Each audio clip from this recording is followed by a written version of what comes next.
Hi everyone, see this problem.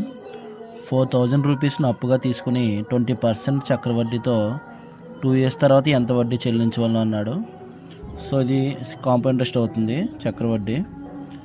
So చక్రవడ్డీలో amount formula ఏంటంటే P into 1+R/100 whole power n అవుతుంది.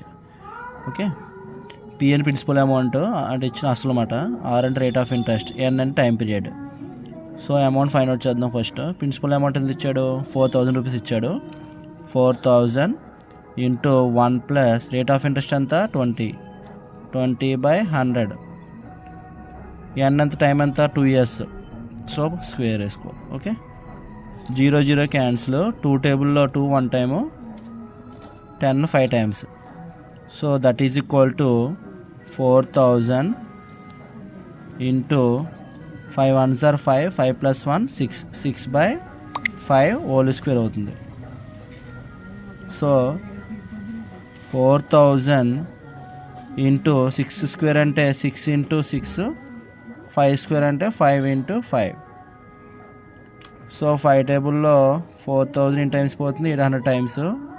అలాగే next 5 టేబుల్లో 800 times పోతుంది. 5 1s are 5, 5 6 are 30, 160 times పోతుంది. So 160 into 6 6 ఎంత 36. ఇప్పుడు 16 ఇంటూ 36 చేయండి. 16 30 ఎంత అవుతుంది, 480 అవుతుంది.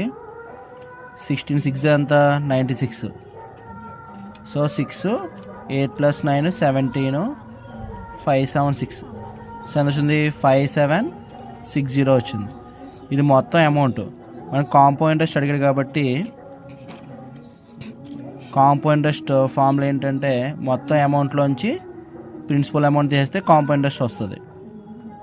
సో అమౌంట్ ఎంత మొత్తం 5760, అందులోంచి ఏం తీసేయాలి మనం, 4,000 తీసేయాలి.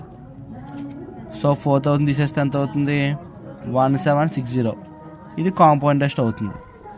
సో అర్థమైంది కదా ఎలా చేసామో సమ్ అనేది. సో ఒకసారి చూడండి, తర్వాత ప్రాక్టీస్ చేయండి, మీకు వస్తుంది. Thank you all, see you again.